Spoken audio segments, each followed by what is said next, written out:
como ustedes sabrán, pero ¿por qué lo hacemos así? ¿Por qué? ¿Y por qué es un tema? Porque es un tema de actualidad. ¿Por qué? Porque esta arritmia pues ha tomado mucha importancia últimamente. ¿En razón a qué? En razón a que la población pues está adquiriendo cada vez más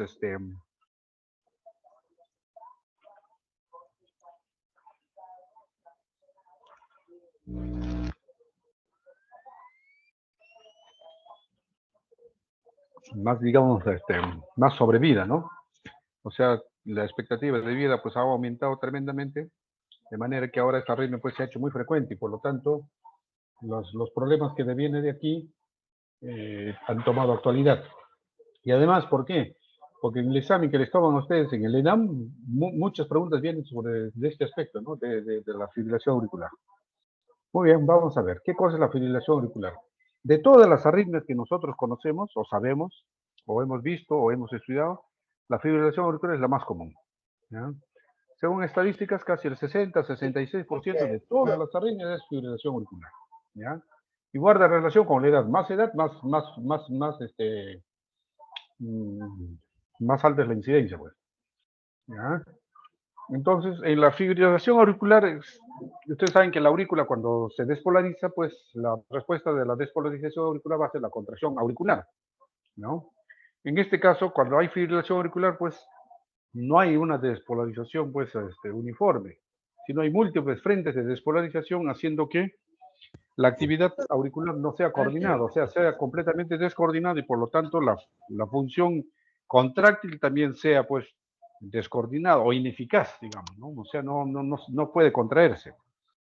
Y al no poderse contraer, la sangre pues se estanca, se queda, digamos, en la aurícula. Y esa sangre que se estanca o se queda en la aurícula puede coagularse.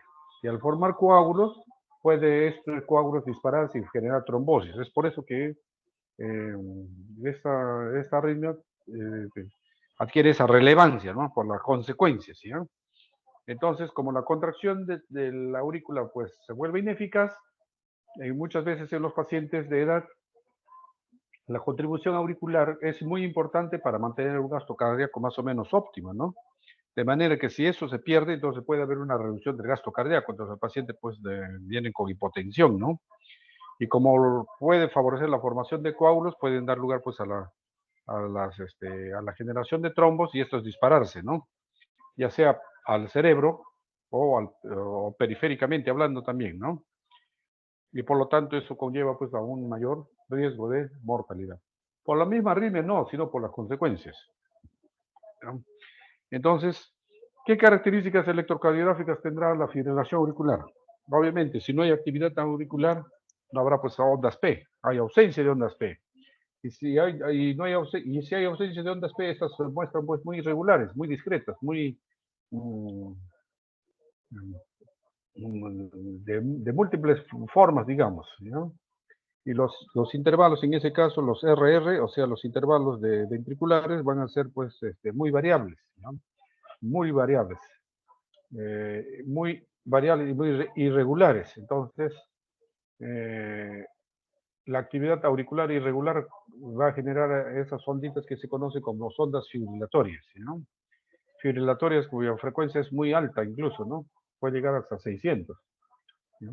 Sin embargo, los QRS van a ser estrechos, ¿por qué? Porque pasa por el nodo auriculoventricular siempre y cuando pues, el nodo auriculoventricular esté perfectamente sano, normal, y las ramas estén normal, ¿no? O sea, no hay bloqueo de ramas ni nada de eso, ¿no? Salvo que haya esas cosas, el complejo QRS va a ser normal. Aquí tenemos un electrocardiograma donde aquí vemos que no hay onda P, ¿no? Vemos ondas de fibrilación o fibrilatorias, ¿no? Y vemos que los intervalos RR son completamente irregulares. Aquí es más larguito, aquí es mediano, aquí es más cortito, aquí es mediano, aquí es un poquito más corto, un poco más esto y así. Y aquí están más estrechos, o sea, completamente irregular. No hay actividad auricular como vemos, ¿no? Y si midiéramos entre esto y esto, pues probablemente pues la longitud de ciclo entre dos complejos que más o menos podrían establecerse bien, estarían pues muy estrechos. Sin embargo, si vemos, en realidad es multiforme, no hay forma, no hay forma. ¿Ya? Aquí, por ejemplo, en el V1 se ve mejor la línea basal y es completamente pues oscilatoria prácticamente, ¿no? Grandes, medianos, chicos, inversos, negativos, positivos, de todo, ¿no? Esta es la característica de la fibrilación auricular, ¿no? Complejos correnses normales, como ven. Incluso aquí, cuando estos complejos se acercan aquí, no sufren aberrancia, como ven, ¿no? Entonces, bueno, ¿por qué? Porque con el nodo, cuando el nodo auriculoventricular o la conducción interventricular está indemne, pues pasa esto, ¿no? No sufre ningún problema. Salvo que cuando haya bloqueos o sufran un bloqueo funcional, ahí sí, pues estos se van a agarrar. Muy bien, seguimos. En relación a la epidemiología, a nivel mundial ya es un problema sanitario mundial. ¿Ya? En el 2010 el 33.5 millones en el mundo hicieron fibrilación. Tremendo, ¿no? La prevalencia dice es mayor en hombres, 1.1 frente a 0.8 en mujeres, no sé por qué. La edad, bueno, vean acá, un 0.7% hasta los 60 años, 59. Y un 17, mira, da un salto, 17.8% cuando es mayor de 85. O sea, perfectamente se ve que está relacionado con la edad. A mayor edad, mayor incidencia de esta arritmia. Mayor en blancos que en negros, dice, no sé. En relación a la geografía, pues en Japón y Corea del Sur y la China, pues hay mayor incidencia. ¿Por qué? Porque su población, pues, llega a ser más vieja, ¿no? ¿Ya? La incidencia aumenta con la edad, ya se mencionó. Pero el hecho de tener fibrilación auricular a uno le da, o al paciente le aumenta el riesgo de 5 veces más de poder desarrollar accidente cerebrovascular, ¿ya? O sea, un derrame cerebral. ¿Ya?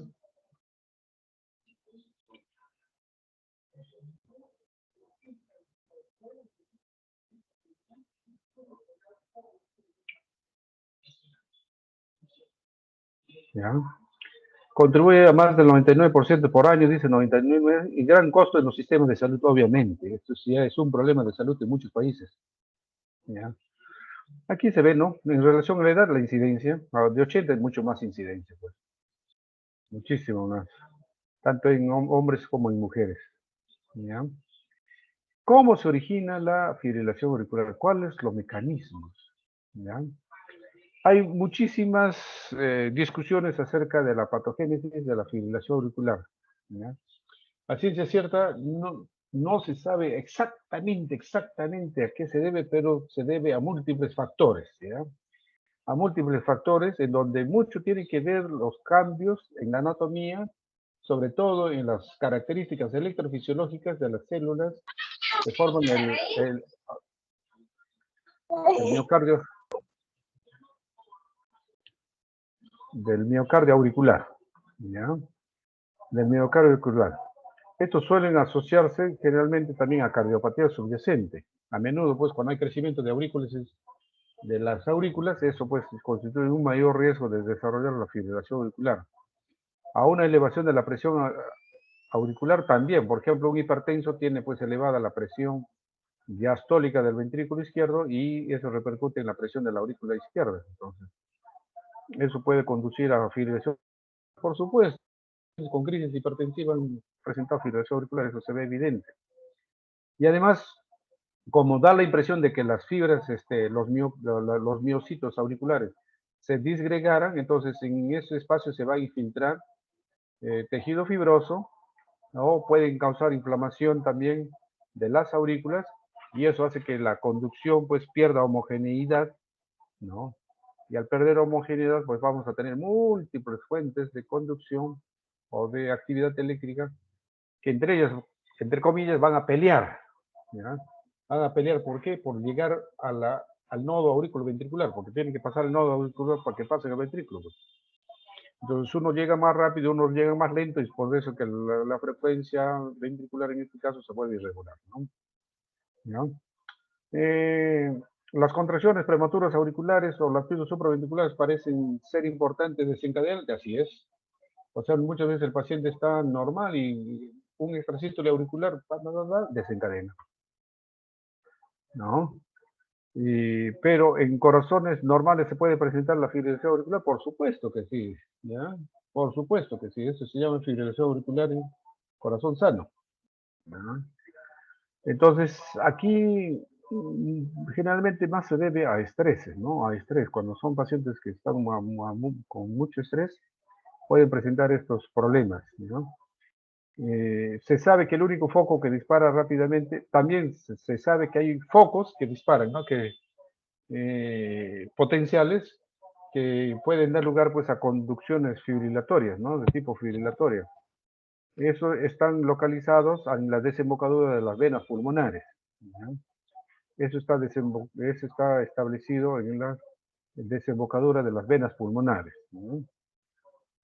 Ahora, cuando hay aumento de presión o tensión o de estiramiento del miocardio auricular, también pues podría estar en relación a la generación de estos impulsos, digamos, ¿no?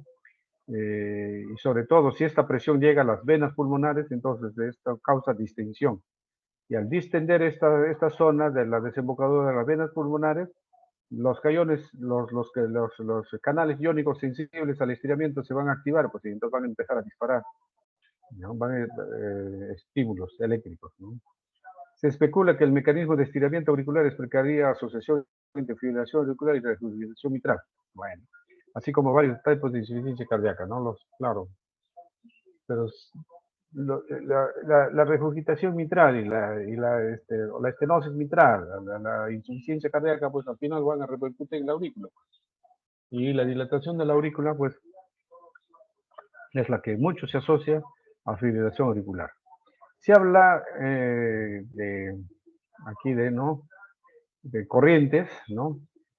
Que generarían la fibrilación auricular como mecanismo, ¿no? Una, digamos, corriente o circuito, podríamos decir mejor, circuito eléctrico, ¿no? Un circuito desencadenante, que serían los extrasístoles, que ya hemos visto, un circuito estructural, o sea, que, el miocardio auricular, pues, podría inflamarse, miocarditis, podría llenarse de tejido fibroso, y eso va a producir, pues, zonas de conducción más lentas, zonas de conducción más rápida, y podría generar ahí circuitos de reentrada, ¿no? ¿Ya? Circuitos de reentrada. ¿Ya? El aspecto hemodinámico también va a repercutir, obviamente, ¿no? La disfunción del ventrículo izquierdo, que va a producir unos trastornos en el llenado de los ventrículos izquierdos, va a repercutir en la aurícula, obviamente que sí. Aquí se refiere al circuito eléctrico en relación a a, a, a las corrientes que son muy sensibles, ¿no? A ciertos cambios, sobre todo eh, de, que los sensibilizan, por decir, a ciertos elementos iónicos que pueden favorecer, pues, eh, al final, sobre todo esto, ¿no? Los circuitos de entrada. Y aquí los desencadenantes se refieren, pues, a los ectópicos, ¿no? A los ectópicos, generalmente a los ectópicos. Todos esos van a confluir para producir la fibrilación auricular, ¿no? Por eso les digo, la patogénesis no es tan simple, es bastante complejo, muy complejo, ¿ya? Ahora acá interviene también el sistema nervioso autonómico. Claro que sí, el sistema nervioso autonómico, ¿no? Va a intervenir. O sea, si ustedes van a dar examen, por ejemplo, y están asustados, pueden presentar fibrilación auricular, ¿no? Comorbilidades, ¿con quién se asocia? Bueno, con la hipertensión arterial, obviamente que se asocia un montón. Con la enfermedad cardíaca isquémica también. Un buen porcentaje de infartos miocárdicos van a presentar fibrilación auricular, ¿no? Hasta un 10%, dice ahí. La enfermedad valvular, ni hablar, pues. El prolapso de válvula mitral, la estenosis mitral, la insuficiencia mitral, todos esos repercuten en las aurículas, pues se van a asociar pues a fibrilación. Aló. Ya, ahorita. Disculpe un momento.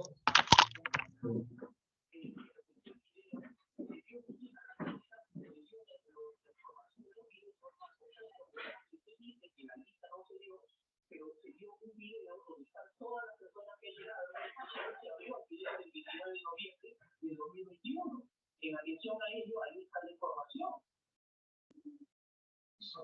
El presidente no ha llamado a nadie, no, pero ustedes le van a decir, ¿no? Porque todas las fotos del proceso con un celular, no, es 13,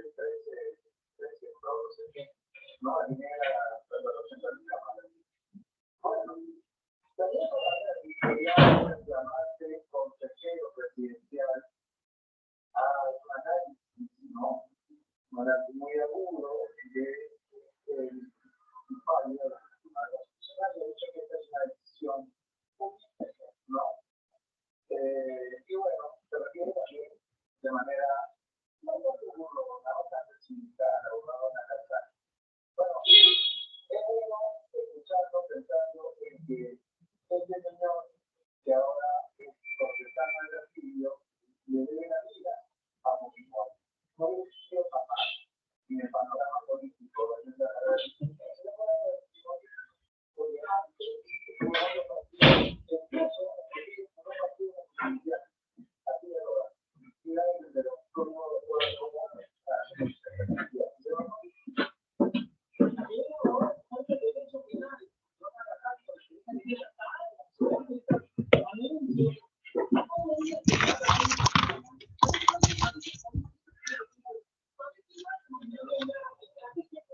Seguimos. La miocardiopatía hipertrófica, la cardiopatía congénita, la enfermedad tromboembólica venosa, apnea del sueño, obesidad, todo lo que puede repercutir en la aurícula izquierda o en la aurícula derecha o en las aurículas van a producir, pues, o van a favorecer la fibrilación auricular. ¿Ya?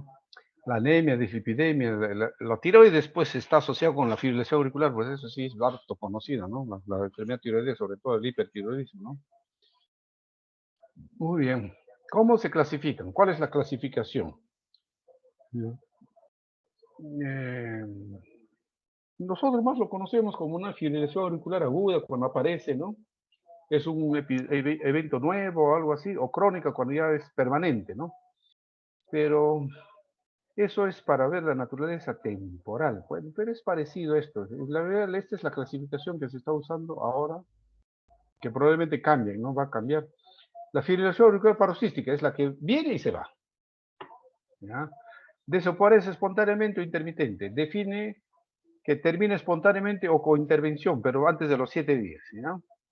O sea, intervención se refiere a que le podemos dar medicación antiarrítmica o de repente cardioversión. En ese caso, se ha solucionado antes de los 7 días, ¿no? El problema de la fibrilación auricular es,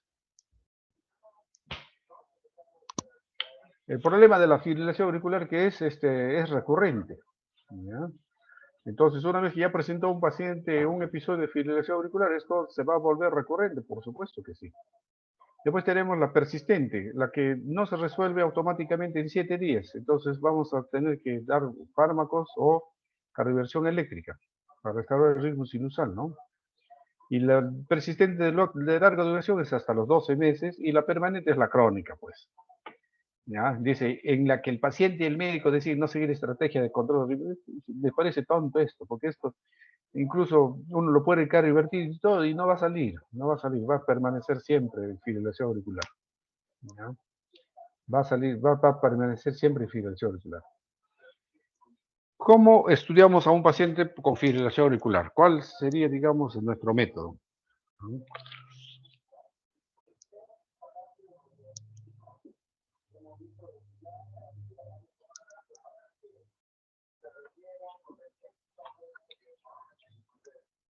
Importantísimo la historia médica, completa. ¿Ya? Y dentro de la historia médica completa, el electrocardiograma, pues, como hemos visto, ¿no? Y después tenemos que pedir, pues, exámenes para ver, pues, la función renal, la función tiroidea, electrolitos, si hay anemia, etcétera, etcétera, etcétera. La ecografía. La ecografía, sobre todo para descartar enfermedad estructural, pues, ¿ya? Para ver enfermedad estructural. La ecocardiografía transesofágica es vía más fino para estar más seguros de que haya, o sea, digamos, para estudiar con una mayor proximidad las valvulopatías y sobre todo para ver trombogénesis, o sea, trombos, si hay o no hay trombos, pues el transesofágico lo ve mejor, ¿no? La coronariografía, si sospechamos de que pudiera tener una naturaleza isquémica, Y también ahí pues hay que pedir un examen de cerebro, ¿no? De cabeza, de cráneo. Sobre todo ya sea una tomografía o una resonancia magnética, ¿no? Para ver signos de isquemia, de infarto, de cosas de esas del cerebro, ¿no? Cosas de esas del cerebro. Muy bien. Tratamiento, ¿cómo lo voy a tratar? ¿Ya?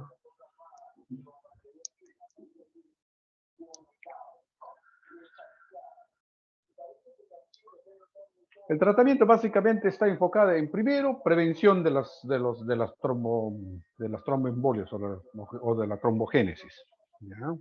O de los fenómenos tromboembólicos. Después, manejar la frecuencia o el ritmo. O sea, manejar la frecuencia quiere decir que no haga taquiarritmia, porque la taquiarritmia empeora, pues. Como hay taquiarritmia, más ineficaz, pues, la contracción auricular, ¿no? O sea, cuanto más frecuente es la arritmia, en frecuencia me refiero al número de latidos, ¿no? Más ineficaz. Entonces hay que bajarle el ritmo, mejor dicho, o sea, hay que bajarle la frecuencia, digamos. Si tienen 170 hay que bajarlo pues a 80, así, ¿no?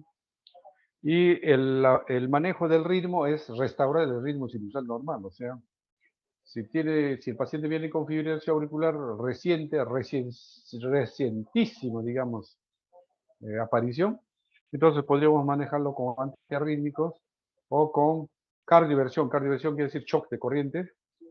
Ajá. Y habrá un grupo especial que de alguna forma habrán, digamos, ciertos aspectos en el tratamiento que sobre todo van enfocados en prevenir la fibrilación auricular, ¿no? Por ejemplo, un hipertiroidismo, está pues en el grupo especial, ¿no? Entonces, ¿qué cosa hay que manejar? La tiroides, pues, la función tiroidea. La terapia tromboembólica está dada por los anticoagulantes, pues obviamente, ¿no? La más común es la warfarina, pero actualmente existen los APCOS. APCOS son los anticoagulantes orales, ¿ya? Dabigatran, actualmente tenemos 4, rivaroxaban, apixaban y etoxaban, ¿ya? Los más conocidos, lo que más se utiliza en nuestro medio es dabigatran, rivaroxaban y apixaban, ¿no? Este es el Xarelto y este es el Pradaxa, ¿no? Y el apixaban es el Equilis. Acá lo utilizamos con regularidad. Todos los tres, sí. Es un poco más raro. Todavía no se difunde, digamos. Casi reducen a un 70% los accidentes, ¿no?, cerebrovasculares. O sea, al 100% no te lo baja tampoco, ¿eh? ¿Ya? Al 100% no te lo baja, ¿no? Para poder anticoagular a estos pacientes con fibrilación auricular, o sea, la pregunta sería, ¿a todo el mundo se les debe anticoagular? No, ¿ya? Habrá pacientes que requieren más anticoagulación, obviamente, hay otros que de repente ni requieren anticoagulación, ¿no? Entonces nos basamos en actualmente lo que se utiliza a nivel mundial es esto, puntuación de la estratificación de riesgo de la fibrilación auricular mediante el CHART-VAS, que nos permite hacer una estimulación de riesgo de accidente cerebrovascular por fibrilación auricular no valvular. Entonces, utilizando esto lo calificamos, ¿no? Y según la calificación lo anticoagulamos o no lo anticoagulamos, ¿ya?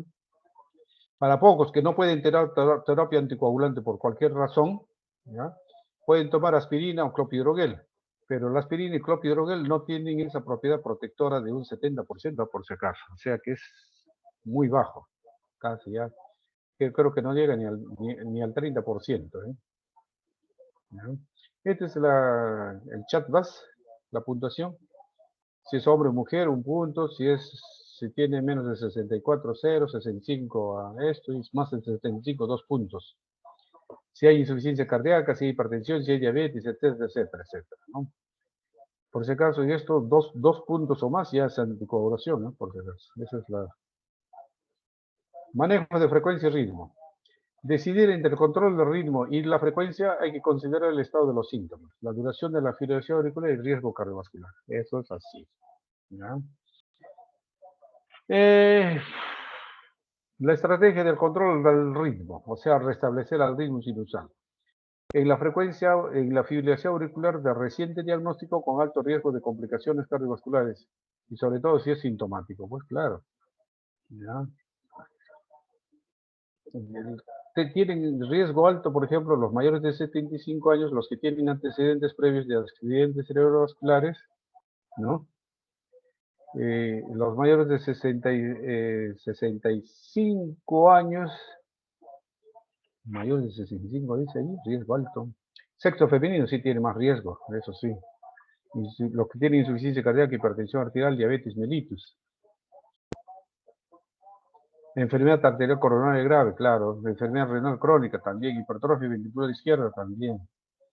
Sobre todo si es bien grueso, ¿no? Más de 15 minutos. Esto no lo entiendo. Edad mayor de 65. Para todos los demás pacientes hay que considerar la duración de la fibrilación auricular, el riesgo cardiovascular y el estado de los síntomas. Es razonable una estrategia de control de frecuencia o del ritmo. ¿Ya? Lo que yo le puedo decir así, como más que todo por experiencia, es que los que ya tienen las aurículas bien dilatadas y todo, es imposible que se pueda controlar el ritmo. Es imposible. Es ya prácticamente ya habría que hacer control de frecuencia nada más. ¿Ya? Y cuando son recientes o las aurículas no están crecidas, ahí sí pues podemos hacer control del ritmo. El control de frecuencia puede ser razonable para asintomáticos o aquellos preocupados por posibles efectos secundarios de la terapia de fármacos antirrítmicos o posibles complicaciones de la ablación con catéter. Mucha palabrería. A mí me parece que es lo que yo les decía, ¿no? El crecimiento de las aurículas. Las más crecidas las aurículas, más, más riesgo, pues. Más riesgo de fibrilación auricular, eso es evidente. Ustedes lo van a ver cuando hagan sus prácticas.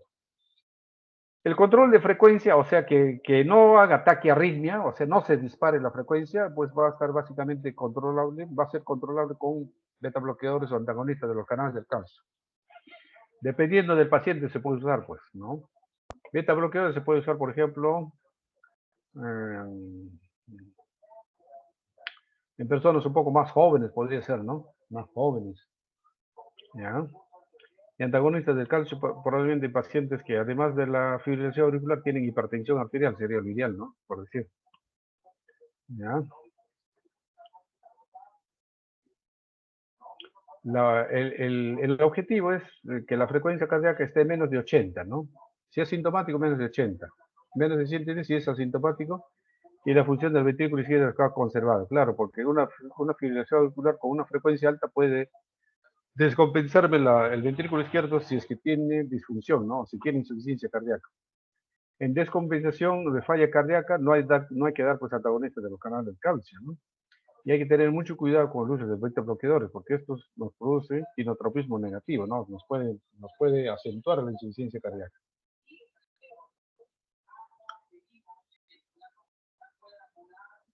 Otros fármacos se pueden utilizar para esto, es la digoxina y la amiodarona, ¿no? Si el paciente, por ejemplo, es hipotenso, o sea, la presión baja, tiene presión baja, los beta bloqueadores y los antagonistas del calcio me van a bajar más todavía la presión, pues entonces ahí puede usar digoxina o amiodarona.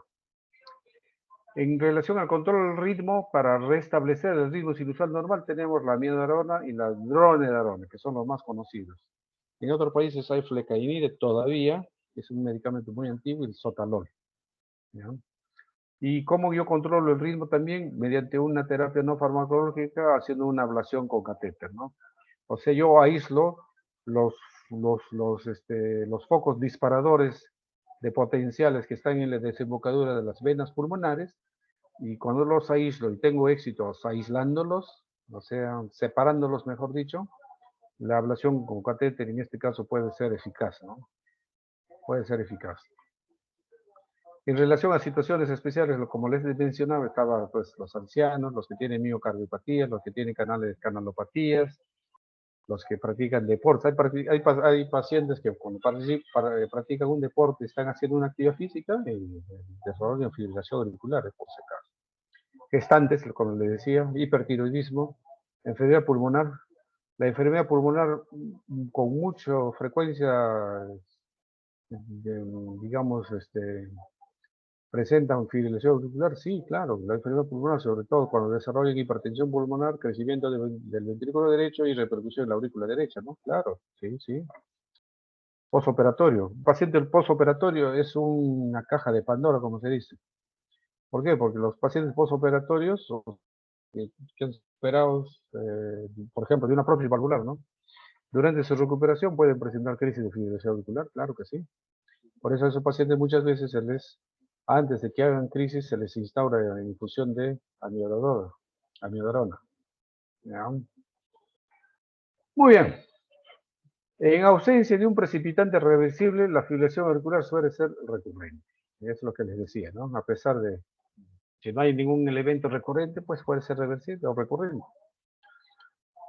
No, sobre todo en personas jóvenes. El factor de riesgo de deterioro cognitivo y demencia y mortalidad, claro. O sea, es un factor de riesgo de deterioro cognitivo y mortalidad. Claro. Si un trombo va y se dispara al cerebro, hay un deterioro cognitivo. Y si son recurrentes, micro trombitos, pueden llegar a la demencia, ¿no? Y si son trombos gigantes, la actividad física y una mayor actitud cardiorrespiratoria pueden proteger contra la mortalidad y la fibrilación auricular. O sea, ¿qué cosa hay que hacer? Que el paciente pues tenga una actividad física bastante regular, digamos, ¿ya? O una mayor actitud cardiorrespiratoria, o sea, sus ejercicios respiratorios y esas cosas. Muy bien.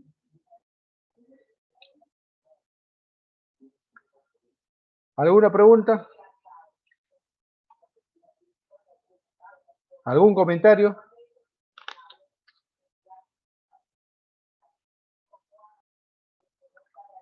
Delegada, ¿qué dices?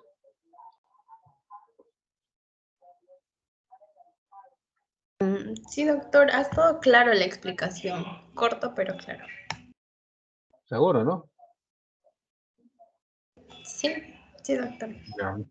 ¿Cuándo van a dar examen ustedes?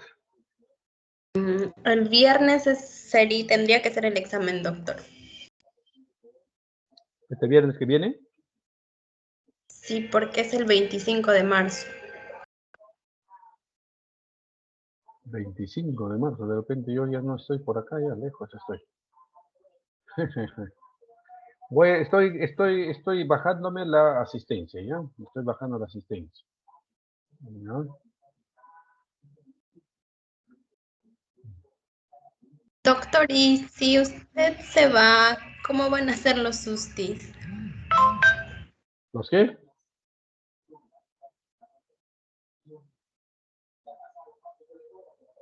¿Cómo van a ser los qué me dices? Los sustis, porque va a haber sustis, o sea, del 26 al 30 hay sustis. ¿Ya están preocupados por el susto ustedes? No, hay chicos que ya se han inscrito para susti, que ya pasaron la rotación de cardio y ya me han inscrito para que den susti de cardio. No, yo pensé que ustedes querían dar el susto, ya pensaban en dar el susto.